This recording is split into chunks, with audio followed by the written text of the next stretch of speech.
네, 오늘 이종섭 전 국방장관과 임성근 전 사령관 등 순직 해병 특검 주요 피의자 7명에 대한 구속 심사가 한꺼번에 진행됩니다. 예, 특검 사무실에 나가 있는 취재기자 연결해 보겠습니다. 이채연 기자. 네, 10시 10분부터 이종섭 전 국방장관에 대한 구속 전 피의자 신문은 시작됐습니다.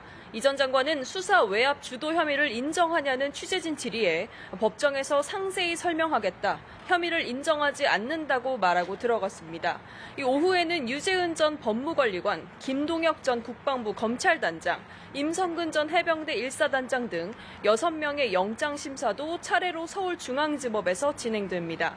총 1,300쪽에 달하는 방대한 의견서를 낸 특검팀은 이 전 장관의 경우 100쪽의 발표 자료도 준비했고요. 구속심사엔 류관석 특검보 등과 담당 검사들을 투입하기로 했습니다. 이 최혜병 수사에 국방부 수뇌부의 조직적인 개입이 있었다고 판단한 만큼 이 범행 중대성뿐 아니라 진술 맞추기 등 증거인멸 우려를 강조할 계획입니다.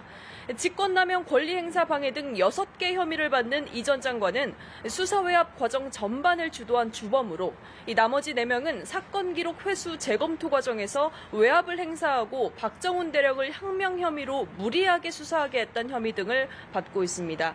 함께 구속기로에 놓인 임 전 사단장의 경우 무리한 수색작전 지시로 최상병을 사망에 이르게 한 혐의와 군형법상 명령 위반 혐의를 받고 있습니다. 오늘 영장심사에서는 수사 외압 개별 단계마다 이 개개인의 혐의가 얼마나 소명되는지, 또 피의자들끼리 서로 말을 맞췄다는 증거인멸 우려가 있는지가 쟁점이 될 것으로 보입니다. 수사 종료를 한 달여 남겨두고 특검이 무더기로 신병 확보에 나선 만큼 이들 구속 여부가 수사 성패를 가를 관건이 될 전망입니다. 예, 의혹의 가장 윗선인 윤 전 대통령에 대한 대면 조사는 불발된 건가요? 네, 주 해병특검은 이들에 대한 신병 확보에 나서며 윤 전 대통령을 수사 외압 사건의 공범으로 적시한 바 있습니다. 이 정점인 윤 전 대통령에 대한 피의자 조사만을 남겨둔 채 오늘 오전 첫 소환을 통보한 상황이었습니다. 하지만 윤 전 대통령 변호인단이 재판 일정 등을 이유로 하루 전날인 어제 출석 불응 통보를 했고 실제 오늘 특검의 모습을 나타내지 않았습니다.